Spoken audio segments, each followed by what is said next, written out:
సమూయేలు మొదటి గ్రంథం రెండవ అధ్యాయము 8వ వాక్యాన్ని చదువుతున్నాను, వినండి.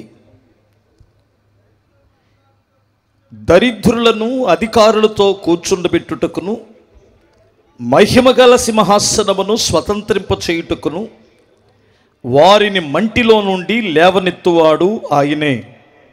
లేమిగల వారిని పెంట కుప్పల మీద నుంచి లేవనెత్తువాడు ఆయనే. చాలు. ఈ వాక్యాన్ని నేను ప్రార్థన చేసుకున్నప్పుడల్లా ఇంచుమించుగా ఎక్కువ సందర్భాలలో గుర్తు చేసుకునే వాక్యం, ప్రభుతో నేను జ్ఞాపకం చేసే వాక్యం ఇది. బహుశా మీలో కూడా చాలామందికి ఈ వాక్యం బాగా తెలుసు. ఎందుకంటే ఇది హన్నా అని ఒక దీనురాలు రాసుకున్న మాటలు ఇవి. ఒక దీనురాలు అవమానాల పాలై ఎన్నో శ్రమలు అనుభవించిన ఒక తల్లి తన జీవితంలో జరిగిన మేలుల తర్వాత ఈ అద్భుతమైనటువంటి సంగతిని రాసింది. దీనులను పెంట కుప్పల మీద నుంచి లేవనెత్తుటకు ఆయన ఒక్కడే సమర్థుడు, ఇంకెవరూ లేరు.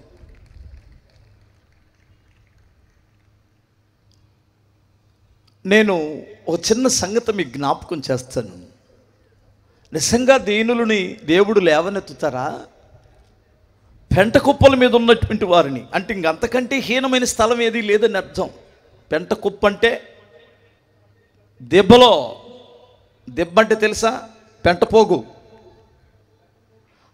దాని మీద నుంచి సింహాసనం మీదకి వెళ్ళడం అంటే ఇంక అంతకంటే బాటం, ఇంక అంతకంటే హీనమైనటువంటి స్థలం భూమి మీద లేదని అర్థం.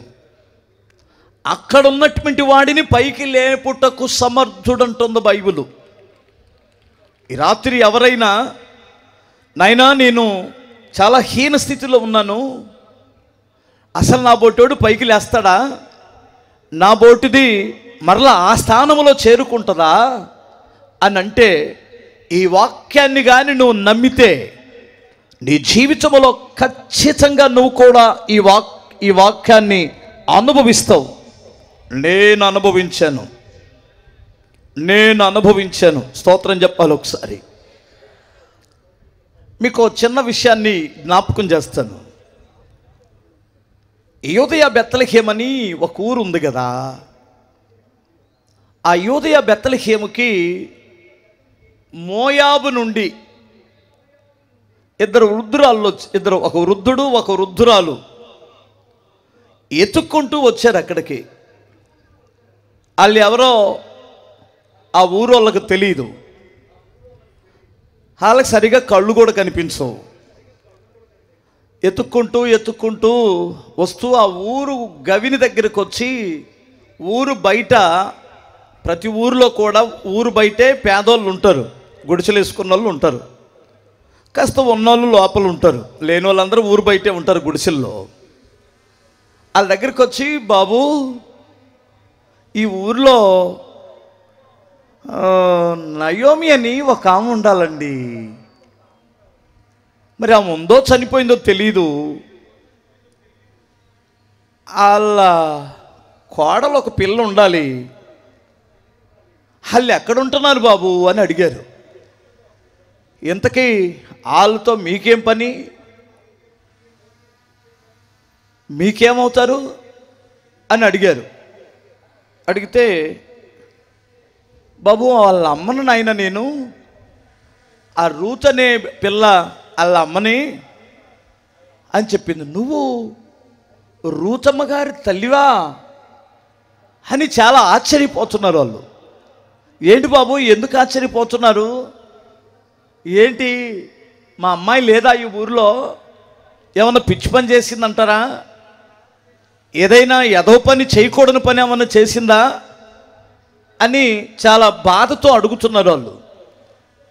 వాస్తవానికి వాళ్ళు ఈ ఊరిలో ఉన్నారు కానమ్మా, మీరు కొంచెం లోపలికి వెళ్తే ఒక పెద్ద మిద్దె ఉంటుంది, అందులో చాలా పనివారు ఉంటారు. ఆ పనివారు దగ్గరికి వెళ్ళి అడగండి, ఆ తల్లి ఒకవేళ లోపల అంతఃపురం నుంచి వస్తుందేమో అని అడిగారు. అంతఃపురమా, బిల్డింగా, పనివారా, భూస్వామ్యా? బాబు ఆ రూతు కాదయ్యా, మోయాబు నుంచి వచ్చిన ఒక దరిద్రురాలు ఉంటుంది, రిక్తురాలు. మాలాగే ఉంటుంది, మా ముఖాలు చూస్తే కనిపించట్లేదు నా కూతురు ఎంత కోటీశ్వరురాలో.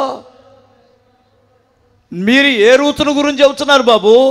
మోయాబు నుంచి వచ్చిందే ఆ అమ్మాయి, ఈ గుడిసెల్లో ఎక్కడైనా ఉంటుందేమోనని నా డౌటు అన్నారు. మరి మీ అమ్మాయి ఎవరో మాకు తెలియదు, కానీ రూత్ అనేటువంటి మాత్రం ఊళ్ళో ఉందో ఒక ఆమె, పెద్ద ఆవిడంటే పెద్ద ఆయన భార్య, భూస్వామి భార్య, ఆమె ఉంది అక్కడ, మీరు వెళ్తే దొరికిద్దన్నారు. ఊళ్ళో చాలా చోట్ల అడిగారు, కానీ ఆ రూత్ అనేటువంటి ఆమె అడ్రస్ ఎక్కడ దొరక చివరికి ఆయిల్లో చూపిస్తున్నారు ఎవరిని అడిగినా, అక్కడే. అక్కడికి వెళ్ళేసరికే చాలామంది పనివారు ఉన్నారు, పెద్ద గేటు, ఓ పెద్ద అంగమ ఉందా ఇంటి ముందు. అక్కడికి వెళ్ళి ఈ పేద వృద్ధులు తల్లిదండ్రులు అయినటువంటి వారు అక్కడికి వెళ్ళి, బాబు రూత్ అని ఆమె ఇల్లు ఎక్కడేనా అని అడిగారు. అవునండి ఆ ఇల్లు ఇదే, మీరు ఏమవుతారు, ఎక్కడి నుంచి వచ్చారు మీరు? మాది మోయాబు అండి. కొంచెం మేము మోయాబు నుంచి వచ్చామని అమ్మగారికి ఒకసారి చెప్పండి, ఆమె కాదో చూసి వెళ్తాం. నాకు తెలిసి మా అమ్మాయి ఆ స్థితిలో ఉంటుందని మాకు తెలియదు అని చెబితే ఎవరో పరిగెత్తుకుంటూ వెళ్ళి చెప్పారు. చెబితే ఆమె వచ్చింది. వచ్చి చూసిన వెంటనే నిజంగా ఈ అమ్మాయి ఒక పట్టపు దొరసానిలాగా లోపల నుంచి వస్తే ఈ వృద్ధులిద్దరు ఆశ్చర్యపోయి అమాంతంగా వెళ్ళి కవిగిలించుకొని పిచ్చిలు నడిచినట్టు ఏడ్చేస్తున్నారు. హల్లెలూయా! ఎందుకు ఇంత ఆశ్చర్యం కలిగిందంటే, చాలా కాలం క్రితం ఈ రూతు యొక్క అత్త మామలో మోయాబుకి వెళ్ళారు బ్రతకడానికి, వలస ఉండడానికి వెళ్ళారు, వలసపోయారు ఇక్కడ బ్రతకడానికి. ఆ మోయాబు దేశస్తులు అందరూ రకరకాల విగ్రహారాధన చేస్తారు, రకరకాల ఆచారాలు ఉన్నాయి వారికి. వారు కొబ్బరికాయ కొడితే వీళ్ళు కొట్టరు, వాళ్ళు పలహారం పెడితే వీళ్ళు తినరు, వీళ్ళ ఆచారాలు వేరు. వాళ్ళు వచ్చి బొట్టు పెడితే పెట్టించుకోరు. ఎక్కడ దొరికారు ఈ పనికి మాలిన వాళ్ళు అని ఆ ఊరోళ్ళంతా విచిత్రంగా చూస్తున్నారు వీళ్ళని. మీది ఇంతకీ ఏ ఊరు నుంచి వచ్చారు అంటే, మాది బెత్లెహేం అండి అన్నారు. బొత్తలహేమోలే కానీ మా ఊరు బ్రతకడానికి వచ్చారు, మేము పెట్టిన పలహారం తినరా అని అంటే, లేదమ్మా మా దేవుడు భూమి ఆకాశమును కలుగు చేసిన దేవుడు, ఆయన వాక్యం అలా చెబుతుంది తినొద్దని. మేమేదో పెద్ద స్పెషల్ అని ప్రత్యేకమని కాదు, కానీ పరిశుద్ధ గ్రంథములో రాయబడి ఉంది కనుక దాన్ని మేము పాటిస్తాం అని చెప్తూ వచ్చేవాళ్ళు. వీళ్ళు ఏందో విచిత్రమైన మనుషులు అనుకుంటుండగా వాళ్ళ ఆయన చచ్చాడు. ఆ వచ్చినాడే ఆయన చచ్చిపోయాడు.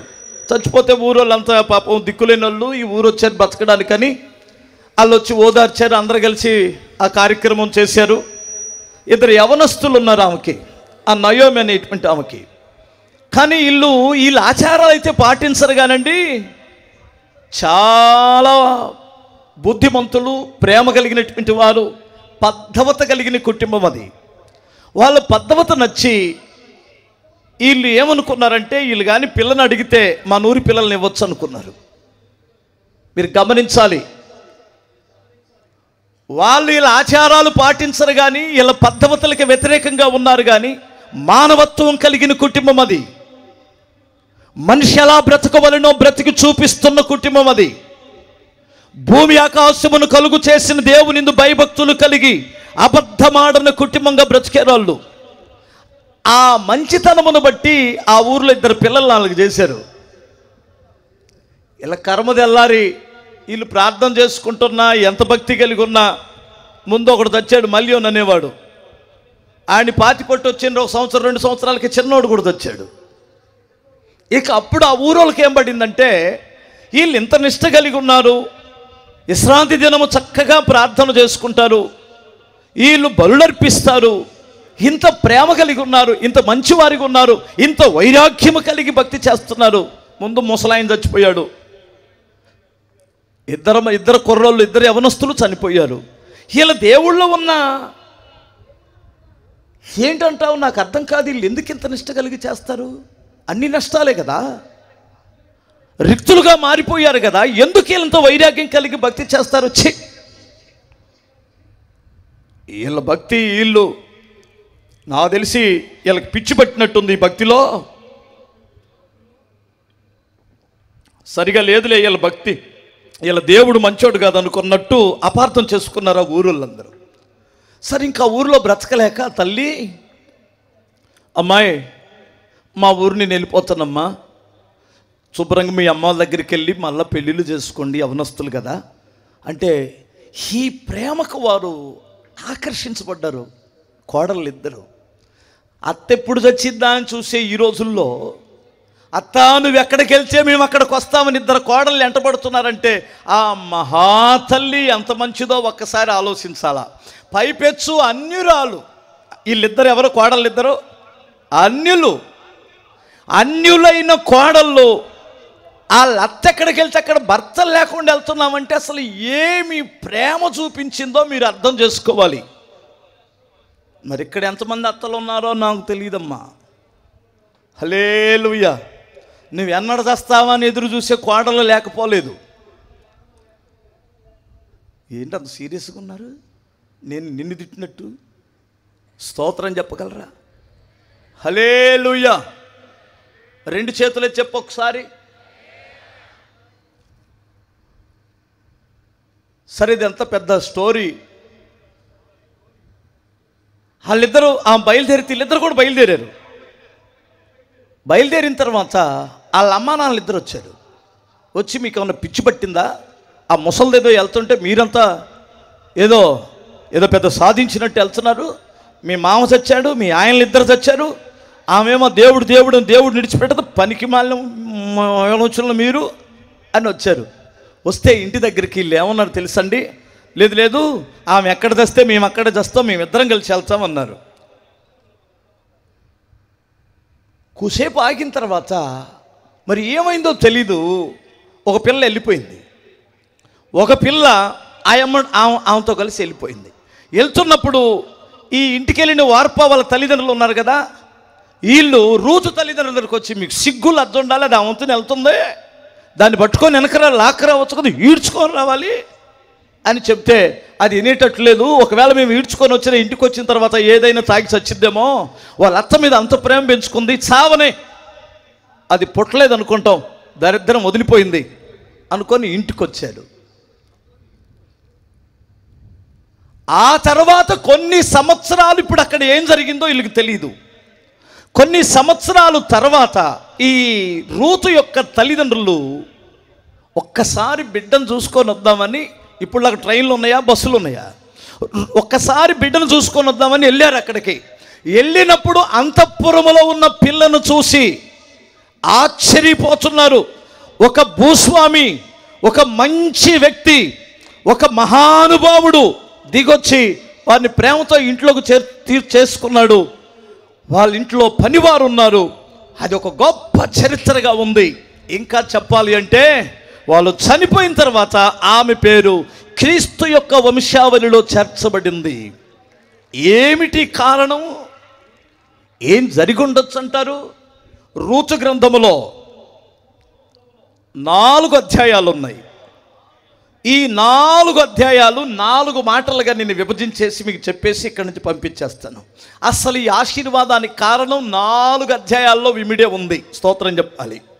ఎంతమంది ఈ రూతు వలె, ఈ రూతు ఒక అంతఃపురములోనికి వెళ్ళినట్లు దేవుడు మనలను కూడా ఒక అంతఃపురములోనికి, ఒక శ్రేష్టమైన స్థలములోనికి, ఒక దరిద్రములో నుంచి, పెంట కుప్పల మీద నుంచి రూతును లేవనెత్తినట్లు దేవుడు లేవనెత్తడానికి ఆనాటి నుండి ఈనాటి వరకు దేవుడు మారలేదు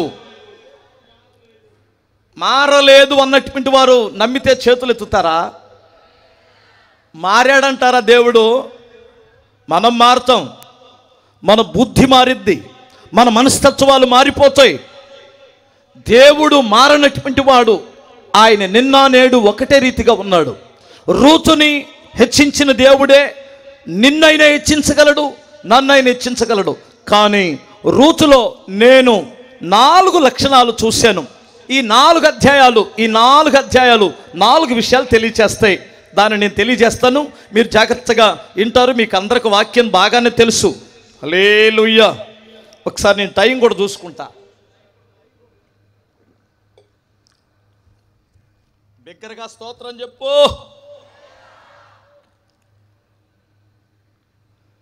పదింబాబు అవ్వచ్చు, తప్పదు.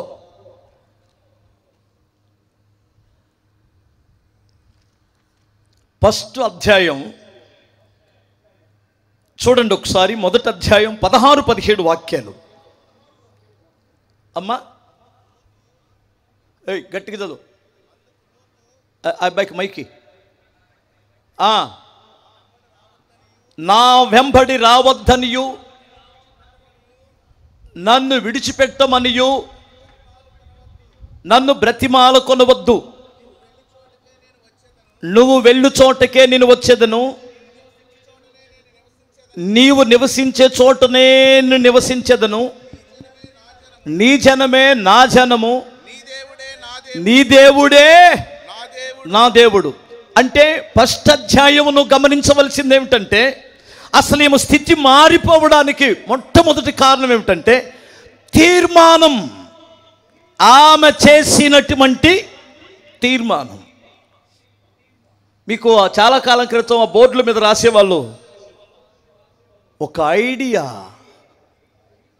నీ జీవితాన్ని మార్చేసింది. ఎంతమందికి తెలుసు? ఒక్క ఐడియా నీ జీవితాన్ని మార్చేసిద్ది అనేవారు. ఐడియా జీవితాన్ని మార్చిద్దో లేదో తెలియదు, కానీ ఒక తీర్మానం నీ జీవితాన్ని మార్చేస్తుంది. ఒక్క తీర్మానం నీ జీవితాన్ని మార్చేసింది. ఒక అమ్మాయి నీకు ఫ్రెండ్ రిక్వెస్ట్ పెట్టింది.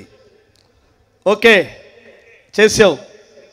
ఆ తర్వాత ఐ లవ్ యూ చెప్పింది. అర్థమవుతుందా? ఇప్పుడు నువ్వు మరలా చెప్పాలా లేదనే తీర్మానం మీద ఆధారపడి ఉంటుంది మన బ్రతుకు. ఏమంటారు? పెళ్ళైన వాళ్ళు కూడా ఈ మధ్య ప్రేమలో పడుతున్నారంట కదా అయ్యగారు, లేదా? పెళ్ళైనోడు కూడా ప్రేమలో పడుతున్నాడట. వీడికేమో పొయ్యే రోగమా? అడిగి భార్య ఉండి చచ్చింది కదా. ఈడు తీర్మానం ఎంత నాశనం చేస్తుందంటే వాని ఆస్తికి ఎసరు పెడుతుంది, వాని మనశ్శాంతి లేకుండా చేస్తుంది, అనారోగ్యం పాలు చేస్తుంది, వాడి పరువు తీస్తుంది, వాడి కుటుంబాన్ని నాశనం చేస్తుంది. ఎందుకంటే ఆనాడు చేసిన తీర్మానం. వీళ్ళిద్దరూ తీర్మానాలు చేసుకొని వెళ్ళారు.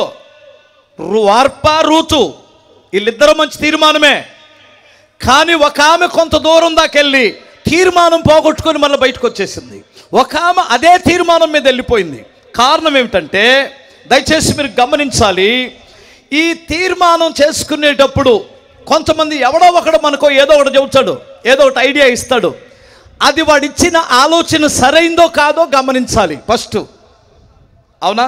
ఒక తీర్మానం చేసుకున్న తర్వాత నయోమి ఒక పనికిమాలిన మాట చెప్పింది. ఎవరితో? వార్పాతో చెప్పింది, రూత్తో చెప్పింది. పనికిమాలిన మాటను ఎందుకంటున్నానంటే, నా దేశానికి వచ్చేయండి, నా దేవుడు ఉన్నాడు అని చెప్పలేదు. మీరు వెళ్ళిపోండి, పెళ్లి చేసుకోండి, మళ్ళీ నేను పిల్లలకి అంటానా, నేను ముసల్దాన్ని. ఈ మాట చెత్త కబుర్లు నీకు ఎందుకు? వచ్చే వాళ్ళని రానివ్వరాదా? అయ్యగారు మీరేమనుకోవద్దు, అంత భక్తి కలిగింది. నేను ఇప్పుడు పిల్లలను కంటాను, ఇప్పుడు పుడతారా, అప్పుడు దాకా ఆగుతారా? ఈ చెత్త కబుర్లన్నీ ఎందుకు? ఈ లోకములో బ్రతికే 70-80 సంవత్సరాలకి ఎందుకే? మా ఊరు రండి, అక్కడ మీరు చచ్చిపోయి పాతి పెట్టబడితే సజీవులై తిరిగి లేపే దేవుడు ఉన్నాడని చెప్పుచావచ్చుగా. ఏమైంది భక్తి? ఆత్మ సంబంధమైన మనిషే కొన్నిసార్లు పనికి మాలినటువంటి మాటలు చెప్పింది. వెళ్ళిపో, పెళ్లి చేసుకోనింది. ఏం చెబుతుందో అర్థం కాకుండా వెళ్ళిపోయింది వెనక్కి ఆ అమ్మాయి. ఇంకా చెప్పనా? ఆ అమ్మాయి ఎందుకు వెళ్ళిపోయిందంటే, తీర్మానం చేసిన తర్వాత, హల్లెలూయా, అది నిజంగా అందులో నిజమెంతో గ్రహించే మనసు లేదు ఆ అమ్మాయికి. అది వాస్తవం చెప్పిందా, అవాస్తవం చెప్పిందా, సత్యమా అసత్యమా గ్రహించే మనసు లేదు. కొంతమంది తీర్మానం చేసిన తర్వాత వెనక్కి వెళ్ళిపోతారు, అబద్ధ బోధను నమ్ముతారు, అబద్ధ మాటలు నమ్ముతారు, మరి తిరిగి వెనక్కి వెళ్ళిపోతారు. మూడో విషయం ఏమిటంటే ఆ వార్పాలో ఉన్న బుద్ధిహీనత, ఆమెకు కూడా ఇష్టమే వెనక్కి తిరిగి వెళ్ళడం. ఏమిటో చెప్పనా, చచ్చిపోతే అక్కడే చస్తా. ఆ తీర్మానం తన జీవితాన్ని మార్చింది. వైరాగ్యముతో కూడిన తీర్మానం చేయి. అబ్రహాము తన ఇంటిని విడిచిపెట్టేటప్పుడు తన అన్నదమ్ములు, అక్కచెల్లెలు, తల్లిదండ్రులు, అన్నదమ్ములు అందరూ వచ్చి ఎక్కడికి వెళ్తున్నావు? దేవుడు వెళ్ళమన్నాడు, వెళ్తున్నాను. ఏ ఊరు తెలియదు, ఏ దేశం తెలియదు, ఏ ప్రాంతం తెలియదు, మరి ఎక్కడికి వెళ్తావు తెలీదు. నీకు బుర్ర పనిచేస్తుందా పెద్దోడా? వాళ్ళ నాన్నగారు అంటాడు, పెద్దోడా నీకు బుర్ర పనిచేస్తుందా? బాగానే చేస్తుంది. మరి ఎందుకు వెళ్తున్నావు? దేవుడు చెప్పాడు. ఎక్కడికి తెలియదు. నీకు పిచ్చి పట్టిందిరా అన్నాడు వాళ్ళ నాన్న. హల్లెలూయా. మరి పిచ్చి పట్టొద్దా? పట్టింది పిచ్చి.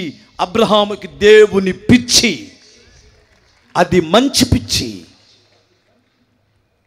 మోషే ఒక పక్క ధనం, ఒక పక్క అందమైన అమ్మాయి, ఓ పక్క రాజరికం, సమస్తం ముందు పెడితే ఏమంటాడు తెలుసండి?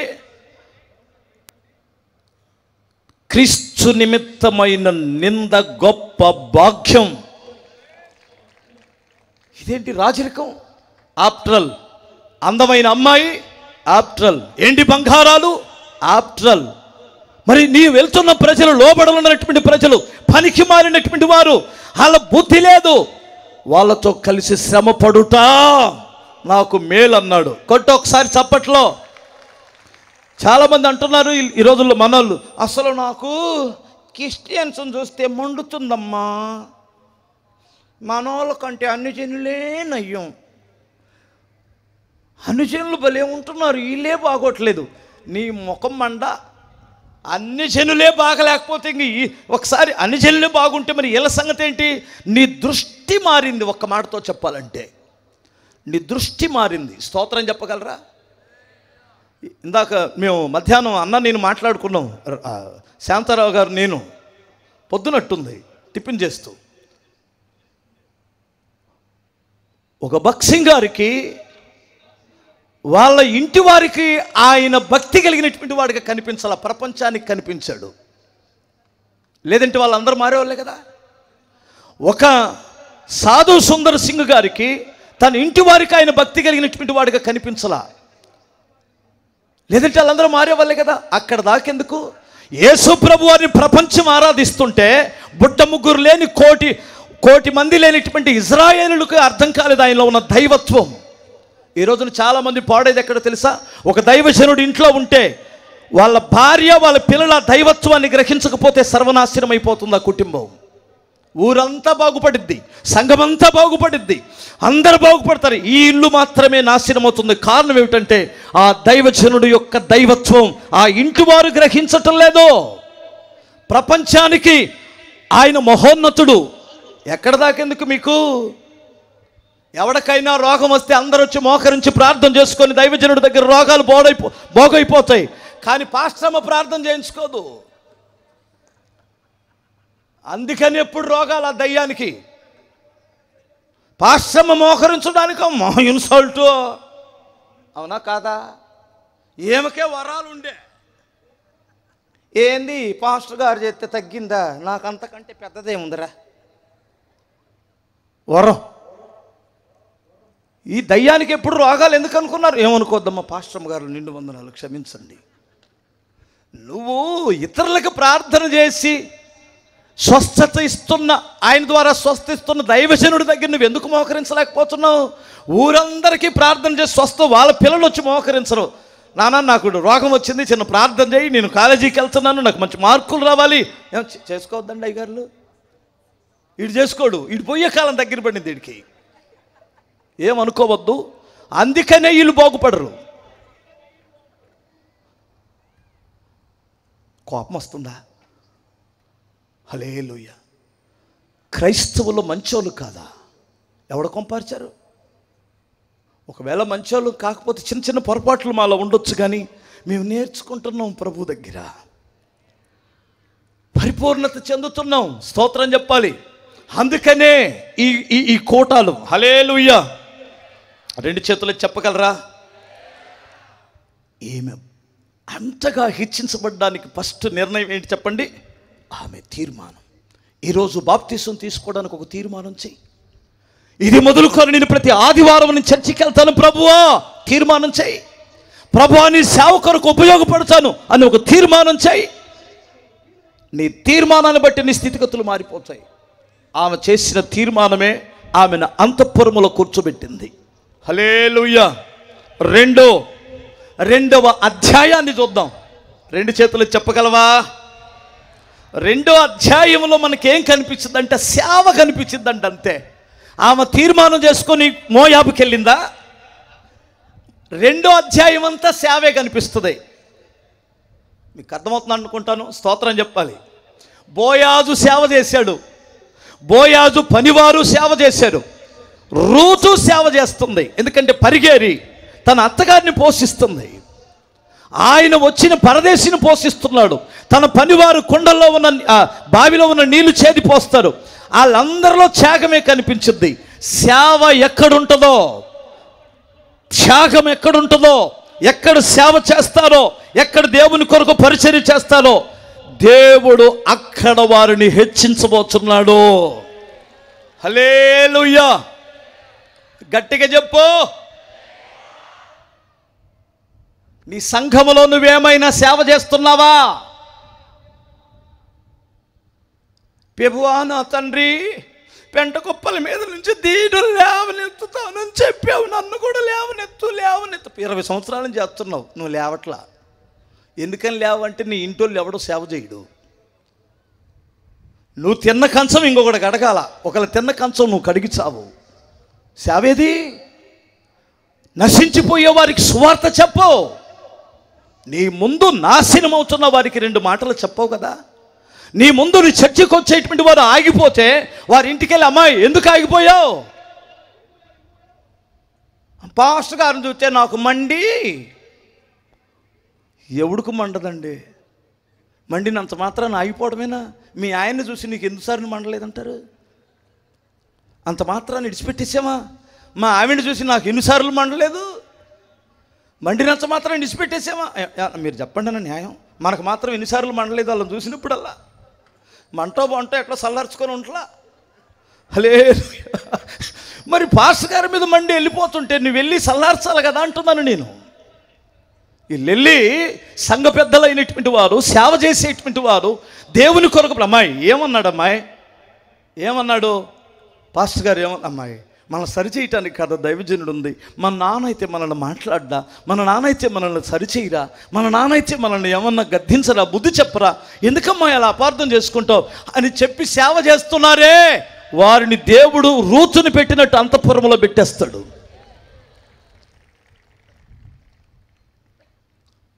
రెండు ఇండిక్షన్లు ఉన్నాయి. చంపే ఇండిక్షన్ ఉంది, బ్రతికించే ఇండిక్షన్లు. 2 ఇండిక్షన్లు ఉన్నాయి. ఒక ఇండిక్షన్ చేస్తేనేమో గిలకలు కొట్టుకొని చస్తారు, ఒక ఇండిక్షన్ చేస్తే చచ్చేవాడు లేపుతాడు, లేచి వస్తాడు. హల్లెలూయా. ఈడు ఏ ఇండిక్షన్ తీసుకొని వెళ్తున్నాడు ఆ కొంపకే? ఇండిక్షన్ అంటే తెలుసా? విషం చెవులో పోస్తున్నారు ఈ మధ్య.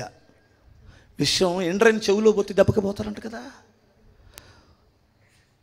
నాకు ఒక సైతాన్ గాడు వచ్చాడు, ఎవడో వచ్చి, ఆ పాస్టర్ గారి సంగతి నీకు తెలుసు అన్నా అన్నాడు. నాకు తెలియదు అన్నాను. నీకు చాలా విషయాలు చెప్పాలన్నాను అన్నాడు. మంచిగా చెడ్డ అన్నాను. కాదన్నా, చాలా నీకు తెలియని విషయాలు ఉన్నాయి అన్నాడు. నాకు తెలియని విషయాలు ఆయన మీద రుచిపెట్టే విషయాలు చెప్పావంటే సైతాన్ గాడా నా మైండ్ పోయిద్ది. ఫస్ట్ ఆయనేం బాగానే ఉంటాడు, నువ్వు బాగానే ఉంటావు, మధ్యలో పోయేది ఎవడో? నేను రా సైతాన్ గాడ. నాకు ఆ మాటలు చెప్పొద్దు. ఎందుకంటే ఇటు నా దగ్గరికి అంత ఎంట్రన్స్ తీసుకొని నా చెవులో పోయటానికి వచ్చాడు. ఎందుకు? ఆ సేవకుడు నాకు ఫోన్ చేస్తాడు, చక్కగా మాట్లాడతాడు, నేను ఆయనతో మాట్లాడతాను. వీడికి ఏదో మర్మం తెలిసినట్టు ఆయన గురించి తెలియాలన్నా నీకు నాకెందుకు తెలిసేది? నా దేవుడికి తెలుసుగా. మీకు అర్థమైందా? సేవ చెయ్యి. పరిగేరుకొని వెళ్ళి అత్తను పోషించింది, పరదేశిని పోషించాడు. ఆ ఊళ్ళో ఉన్నటువంటి వారికి నీళ్లు చేది పోస్తున్నారు అక్కడ పనివారు. నీవు నీ కుటుంబంలో ఏదో ఒక సేవ దేవుని కొరకు చెయ్యి, ఏదో ఒక పని దేవుని కొరకు చెయ్యి, ఏదో ఒక పని దేవుని కొరకు చెయ్యి. ఏమీ చేయలేదంటే దైవజనులు ఆర్కే మూర్తి గారు ఒక మాట అన్నాడండి, నేను విన్నాను. దైవజనులారా వినండి. దశంభాగం తీయనటువంటి క్రైస్తవుడు, యేసుని ఎరగని అన్యుడు, వీళ్ళిద్దరికి తేడా ఏమీ లేదన్నాడు. ఇక్కడ ఎంతమంది ఉన్నారో వీళ్ళిద్దరు ఒకటే. ఏమనుకోవద్దమ్మా, హల్లెలూయా. సందర్భం వచ్చింది కాబట్టి చూస్తున్నాను. ఇప్పుడు 2 విషయాలు చెప్పాను. మొదటి అధ్యాయములో ఆమె తీర్మానం కనిపిస్తుంది, 2వ అధ్యాయములో ఆమె సేవ కనిపిస్తుంది. నువ్వు సేవ చేయి, దేవుడు నిన్ను ఆశీర్వదిస్తాడు. 3, ఆమెకు విశ్రాంతి వచ్చింది, ప్రశాంతత వచ్చింది. కొట్ట చప్పట్లు ఒకసారి.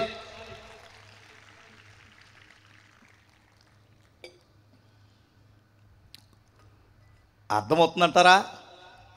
హల్లెలూయా. మీరు తర్వాత చదవండి 3వ అధ్యాయం 1 నుంచి 6 వాక్యాలు, 1 నుండి 6 వాక్యాలు 3వ అధ్యాయం. వాళ్ళ అత్తగారు పిలిచి ఏమన్నదంటే, ఇక్కడ నయోమి పరిశుద్ధాత్మ దేవునికి సాదృశ్యంగా కనిపిస్తుంది. వాళ్ళ అత్తగారు పిలిచి ఏమందంటే, అమ్మాయి, ఆ అబ్బాయి మన సమీప బంధువు, ఆయన మనల్ని విడిపించడానికి సమర్థుడు. ఆయన తప్ప నాకు తెలిసి ఈ ఊరిలో కనిపిస్తున్న మగోళ్ళల్లో పెద్ద పెద్ద మీసాలున్నా ఎవడు విడిపించే మగోడే లేడు. ఒకే ఒక పురుషుడు, మన సమీప బంధువు, మన రక్త సంబంధి, ఆయన మాత్రమే విడిపించగలడు. ఆయన ప్రభు అయిన యేసు క్రీస్తు. మన రాతల మార్చువాడు ఆయనే, మన బ్రతుకుని దిద్దువాడు ఆయనే. ఆయన ఒక్కడే ఉన్నాడు. ఆయన దగ్గర, ఆయన కళ్ళములో ఉన్నాడు. నీ లక్కు ఆయన ఇంట్లో లేడు. ఎక్కడున్నాడు? కళ్ళములో ఉన్నాడు. కళ్ళమనగా మన మధ్యలోనే ఉన్నాడు. స్తోత్రం చెప్పాలి. ఆయన ఇంట్లో లేడు. ఇంట్లో ఉంటే మనం రానివ్వడు. ఆయనే వచ్చాడు కళ్ళములోనికి, ఆయనే లోకములోనికి వచ్చాడు తూర్పాలు పట్టుకోవడానికి. కళ్ళములో ఉన్నాడు. నీ అదృష్టం అది. నువ్వేం చేస్తావంటే, ఆయన దగ్గరికి వెళ్ళాలంటే ఒక అర్హత ఉండాలి. శుభ్రంగా స్నానం చేయి, ఓకే, మంచి బట్టలు కట్టుకో, తైలం పూసుకో, వెళ్ళి ఆయన రెస్ట్ తీసుకుంటున్నప్పుడు ఆ దుప్పట అలా తీసి కాళ్ళ మీద అలా పడుకో, నీ స్థితి మారిద్ది పో అనింది. చప్పట్లు కొట్టు ఒకసారి. హల్లెలూయా. ఇదిగో పనికిమాలిన ఆలోచన రాని మాకండి యవనస్తులారా. ఒకవేళ శారీరకంగా ఆలోచిస్తే కూడా అర్ధరాత్రి ఉలిక్కిపడి లేచి నా కుమారి అన్నాడు. దమ్ముండాల ఒక యవనస్తుడికి అర్ధరాత్రి తన దుప్పట్లో ఉన్న పిల్లను చూసి యవనస్తురాలని నా కుమారి అని పిలవాలంటే ఏముండాలి? దమ్ముండాలి. పరిశుద్ధుడు. బోయాజ్ ఎవరు? పరిశుద్ధుడు. స్తోత్రం చెప్పాలి. ఇప్పుడు మనోళ్ళకి కానీ అలాంటి ఛాన్స్ దొరికితే ఏం చేస్తారో? కుమారి కాదు, ఈడు పోతాడు సైతాన్ గడై. అర్థమవుతుందండి? అది వేరే సంగతులండి. హల్లెలూయా. ఇక్కడ 3 విషయాలు చెప్పిందామే. ఫస్ట్ను వెళ్ళి దాగి ఉండు. 1 నుండి 6 వాక్యాల తర్వాత చదవండి, టైం లేదు కాబట్టి చెబుతున్నాను. ఫస్ట్ నువ్వు వెళ్ళి దాగి ఉండు. కనపడమాక, రెచ్చిపోమాక. అసలు నువ్వు నాశనం అవడానికి కారణం నీ రెచ్చిపోవడమే. ₹1,00,000 ఇంట్లో ఉంటే పట్టుకోలేము కదా. హల్లెలూయా. గట్టిగా స్తోత్రం చెప్పరా. మా పాస్టర్ గారులతో కూడా చాలామందితో నేను మనవి చేసేది ఏమిటంటే, బేస్ తగ్గించండి. గొంతులో బేస్ తగ్గించండి, బాగుపడతాం. ఏంటి బేస్ అంటే, నేను నాకుందే బేస్ బాబు అనుకోమాకండి. ఫోన్లో బేస్ తగ్గించండి. హలో అండి, 50 మంది ఉన్నప్పుడు అన్నా ప్రైజ్లాడన్నా, ఏందన్నా మీరు చేశారు అంటాడు. 200 మంది వత్తులు అన్నా మీరా. నిమిషానికి ఒక మాట, 2 నిమిషాలకు ఒక మాట. ఏం లేదన్నా, డేట్ ఏమన్నా ఉంటుందేమోనని. ఎంతసేపు ఎవడికి తీరుకుందాడా వాడి మాటలో. వాడు అప్పుడే నిద్రలేశాడు. ఏమనుకోద్దు అయ్యగారులు, వాడప్పుడే నిద్రలేశాడన్నా. వాడికి ఏ పని లేదు. నా ముందు ఒకడున్నాడు, పక్కన ఒకడున్నాడు, కారు స్టార్ట్ అయ్యి ఉంది, ఇదంతా ఉంది అంటే ఏంటి దాని అర్థం? నువ్వు 2 నిమిషాలకు ఒక మాట మాట్లాడితే నా బ్రతుకేం కావాలి? అమ్మ ఏమనుకోవద్దు, నేను టక్కున పెట్టేస్తాను, పోరా చేసుకుంటూ చేసుకో, లేదంటే లేదు. అయ్యా మీకు తగులుతారా తగలరా ఇలాంటి వాళ్ళు? 2 నిమిషాలకు ఒక మాట మాట్లాడు. రబారు 2 మాట అన్న, డేట్ ఏమన్నా ఉందన్నా మే నెలలో అని ఒక మాట అనరాదా? ఏంటి లెవెలు? అంతకుముందు అలా మాట్లాడితే సూపర్. ఫస్ట్ నుంచి నువ్వు అలాగైతే నేనేమనను. ఫస్ట్లో టకటక మాట్లాడేవాడు. ఇప్పుడు ఏంటమ్మా, లుక్ మారింది, స్టైల్ మారింది, నడక మారింది, బ్రతుకు మారింది. దయచేసి మీరు గమనించాలి. నేను అంటాను, దాగి ఉండు, అణిగి మణిగి ఉండు. అణిగి మణిగి ఉండు. స్తోత్రం చెప్పాలి. ఎంతమంది అణిగి మణిగి ఉంటున్నారు? ఏమో అమ్మ నేను పాస్టర్లను కాదమ్మా అంటుందో. మనం విశ్వాసులు మనం మాట్లాడుకుంటున్నాం. తగ్గించుకుంటున్నావా? ఇంట్లో తగ్గించుకుంటున్నావా? బయట తగ్గించుకుంటున్నావా? బైబిల్ అండి అది. తనను తాను తగ్గించుకున్నవాడు హెచ్చింపబడును. రూతు ఒదిగొండో సలహా ఇది. ఆయన నిన్ను హెచ్చించాలంటే నువ్వేం చేయాలి? ఒదిగుండు. కనపడదు మాక. రెండో విషయం ఏం చెప్పిందంటే, ఆయన పాదాలను ఆశ్రయించు. తలగాదు, ఆయన తలగాదు నువ్వు ఆశ్రయించాల్సింది, ఆయన పాదాలను ఆశ్రయించు. ఆయన ఆశ్రయించు వారికి ఏ మేలు కొదువై ఉండదు. టైం అయిపోయిందా? హల్లెలూయా, గట్టిగా స్తోత్రం చెప్పండి. ఎవరిని ఆశ్రయించాలి? ఎక్కడ ఆశ్రయించాలి? ఎవరిని ఆశ్రయించింది? ఆయన పాదాలను ఆశ్రయించిందట. మరియా యేసు పాదముల దగ్గర కూర్చొని వాక్యం వింటుంది. యేసు పాదముల దగ్గర కూర్చొని వాక్యం వింటుంది. నువ్వు ఎవరిని ఆశ్రయిస్తావు? పొద్దున్నే లేచి బ్రష్ చేసుకొని ఆయన పాదాల దగ్గర కాసేపు కూర్చున్నావా? పని అయిపోయింది, ఇంట్లో పని అయిపోయింది. తల్లి ఇంట్లో పని అయిపోయింది. టీవీ ఆన్ చేయకపోతే ఆయన పాదాల దగ్గరికి వెళ్ళి కాసేపు కూర్చోవద్దు? ఆయన పాదాల దగ్గర కూర్చున్నాడనే సంగతి ఇంటి వాళ్ళకి తెలుసండి. ఇంటి వాళ్ళు చూడరు కదా. చూస్తే ఎంత ధన్యురాలువో. మా అమ్మ పొద్దున కూర్చుంటుందండి టీవీ ముందు, బోర్ కొట్టి లేసినప్పుడు. మా అమ్మ పని అయిపోతే ఎక్కడ ఉంటుంది? ప్రార్థన గదిలోనికి వెళ్ళిద్ది. హల్లెలూయా. మా డాడీ ఇప్పుడు ఏం చేస్తున్నాడు? లోపల మోకరించి ప్రార్థన చేసుకుంటున్నాడు. చూడగలుగుతున్నారా పిల్లలు? హల్లెలూయా. చూడగలుగుతున్నారా? కిటికీలో నుంచి ఏం చూస్తున్నారు పిల్లలు? ప్రార్థన చేయటం చూస్తున్నారా? చెత్త టీవీ చూడడం, చెత్త అంతా ఇందులో చూస్తున్నారా?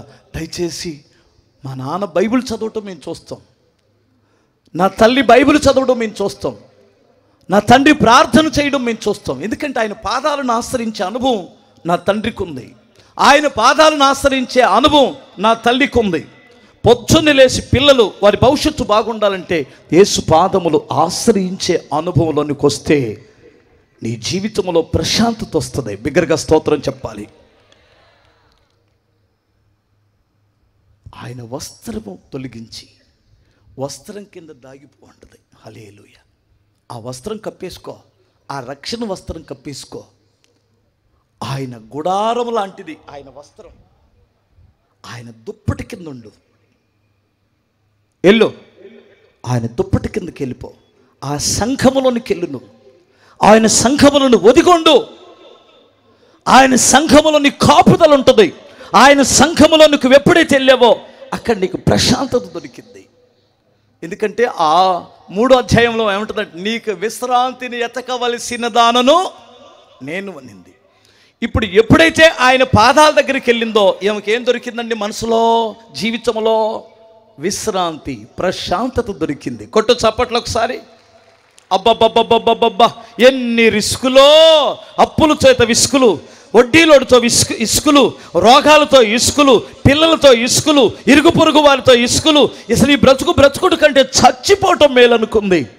కానీ యేసయ్య దగ్గరికి వెళ్తే ఆ నెమ్మది, ఆ ప్రశాంతత దొరికింది. కొట్టు చప్పట్లు ఒకసారి. హల్లెలూయా. 2 చేతులే చెప్పమ్మా.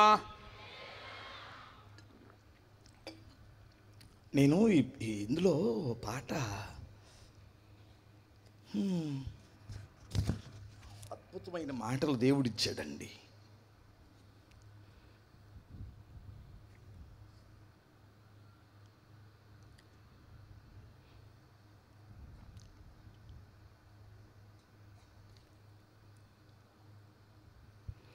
విరిగి నలిగి నేను ఉన్నానయ్యా, ఎదకోతతో నిన్నే చేరితినయ్యా. అమ్మలాగా ఆదరించే దేవుడవు, అనాథగా నన్ను విడువని దేవుడవు. దీనుల ఎడల కృపచూపువాడా, నీ దాసుని దాటిపోకయ్యా. దీనుల ఎడల కృపచూపువాడా, నీ దాసుని దాటిపోకయ్యా. నీవే నాధారము, నీవే నాశ్రయము, నీవే నాధారము, నీవే నాశ్రయము. దీనుల ఎడల కృపచూపువాడా, నీ దాసుని దాటిపోకయ్యా. సీడీలో వినండి, పాట వినండి, ఖచ్చితంగా మీరు ఏడుస్తారు. బిగ్గరగా స్తోత్రం చెప్పగలరా? ఇంకో పాట, ఏదో పాటలో మంచి పదాలు ప్రభు ఇచ్చాడండి. ఒక చరణం గుర్తు చేస్తాను మీకు. ఏంటది? హల్లెలూయా.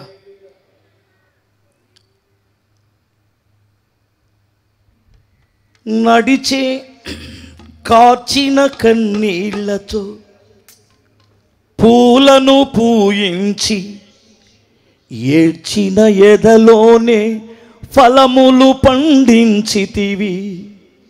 కార్చిన కన్నీళ్లతో పూలను పూయించి, ఏడ్చిన ఎదలోనే ఫలములు పండించితివి.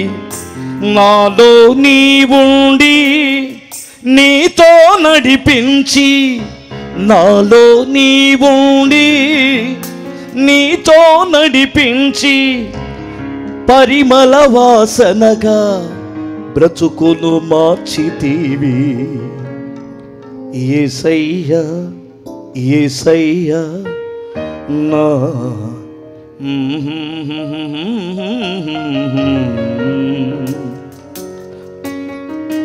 యేసయ్యా యేసయ్యా నా ఔన్నత్యము నీవేనయ్యా. యేసయ్యా యేసయ్యా నా జీవన సారథివి నీవేనయ్యా. గుండెలోతులోన కురిసెను నీ కృపావాక్యము, శోధనంత తొలగి సోపానమాయెను నా జీవితం. గుండెలోతులోన కురిసెను నీ కృపావాక్యము, శోధనంత తొలగి సోపానమాయెను నా జీవితం. మొదటి చరణం పాడుతాను. నడిచే మార్గముకు గమ్యము తెలియక, కృంగిన హృదయముతో కన్నీరు కార్చితిని.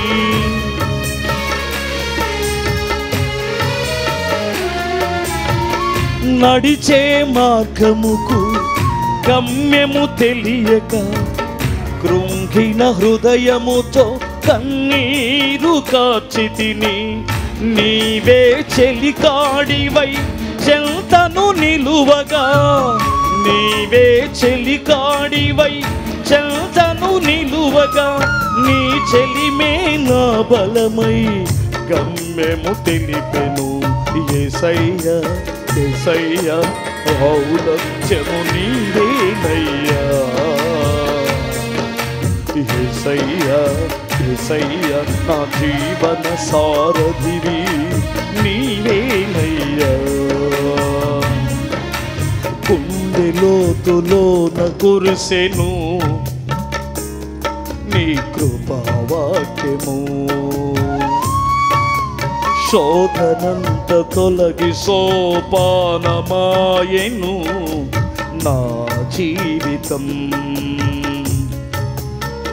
కార్చిన కన్నీళ్లతో పూలను పూయించి ఏడ్చిన ఎదలోనే ఫలములు పండించితివి.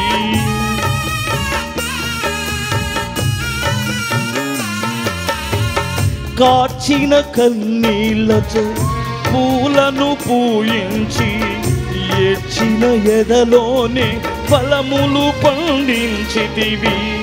నాలో నీవుండి నీతో నడిపించి, నాలో నీవుండి నీతో నడిపించి పరిమళ వాసనగా బ్రతుకును మార్చితివి. యేసయ్యా యేసయ్యా నా ఔన్నత్యము నీవేనయ్యా. యేసయ్యా యేసయ్యా నా జీవన సారథివి నీవేనయ్యా. హల్లెలూయా.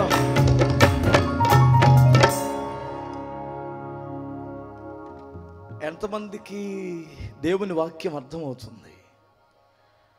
ఎందుకు ఆ స్థితికి ఎదిగిందో ఫస్ట్ తీర్మానం, 2 సేవ, 2వ అధ్యాయం. 3వ అధ్యాయంలో ఆమెకి ప్రశాంతత దొరికింది. ఎందుకు దొరికింది? ఒదిగుంది. ప్రశాంతత ఎందుకు వచ్చింది ఆమెకి? ఒదిగి అణిగి మణిగుంది. 2 ఆయన పాదాలను ఆశ్రయించింది. 3 ఆయన వస్త్రపు చెంగు చాటున ఆయన సంఘములో భద్రపరచబడింది. ఆ చివరి అధ్యాయంలో బహుమానం వచ్చింది. కొట్టు చప్పట్లో.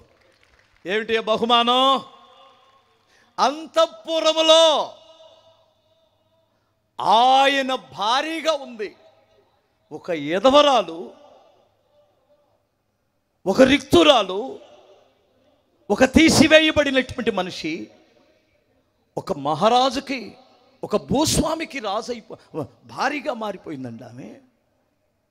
ఒకప్పుడు తినడానికి తిండి లేనటువంటి పరిగెరుకున్న మనిషి ఈ రోజున 10 మందికి భోజనం పెట్టే స్థితికి దేవుడు హెచ్చించాడు ఆమెని. ఖచ్చితంగా నువ్వు పడిన ప్రయాసకు బహుమానం దేవుడిస్తాడు. వాని క్రియలను బట్టి దేవుడు వానికి ప్రతిఫలం ఇస్తాడు. క్రీస్తునందు పడిన ప్రయాస ఎన్నటికి వ్యర్థము కాదు. నీ అన్నదమ్ముల కొరకు పడిన ప్రయాస వ్యర్థమైపోవచ్చు. నీ అక్కచెల్లెల కొరకు పడిన ప్రయాస వ్యర్థమైపోవచ్చు. మనుషుల కొరకు నీ జీవితం, నీ త్యాగం, నీ కష్టం వ్యర్థమైపోవచ్చు. క్రీస్తు కొరకు కానీ నువ్వు త్యాగం చేస్తే, కష్టపడితే దేవుడు తగిన బహుమానం ఇస్తాడు. బహుమానం ఇస్తాడు, ఇస్తాడు, ఇస్తాడు. నమ్మిన వారు ఒకసారి హల్లెలూయా చెప్పండి. చాలామంది మనుషుల కొరకు చాలామంది చెబుతుంటారు, ఎందుకమ్మాయి పెళ్లి చేసుకోలేదంటే మా కుటుంబం కొరకు, ఎందుకబ్బాయి పెళ్లి చేసుకోలేదంటే మా ఇంటి వారి కొరకు. ఉన్నారండి? హల్లెలూయా. లేరా? అయ్యగారు లేరా? ఎందుకు నువ్వు ఇలా అయిపోయావంటే మా కుటుంబం కొరకు త్యాగం చేశాను. చివరికి అదే కుటుంబం నువ్వు వస్తుంటే పారిపోతారు. నీ కొంత ముద్ద పెట్టి దిక్కు లేకుండా పోవచ్చు. వాళ్ళు కృతజ్ఞత కోల్పోవచ్చు. కానీ నా దేవుని కొరకు నువ్వు సమర్పించుకుంటే, నా దేవుని కొరకు కష్టపడితే, దేవుని కొరకు నువ్వు ప్రయాసపడితే ఆ ప్రతిఫలం బహుమానముగా దేవుడు నీకు ఇస్తాడు. నువ్వు అనుకుంటున్నావేమో నేను పరిచర్య చేస్తే ఏమొస్తుంది, దేవుని కొరకు అది చేస్తే ఏమొస్తుంది, ఇది చేస్తే ఏమొస్తుందని. మీకు అదే తెలుసా? దేవుని కొరకు కష్టపడిన బిడ్డలను అడగండి మీరు, వారికి ఏం ప్రతిఫలం ఇచ్చాడో. ఈ మాటలు దేవుడు మీ ఇనికిడిలో ఫలింపచేయునుగాక.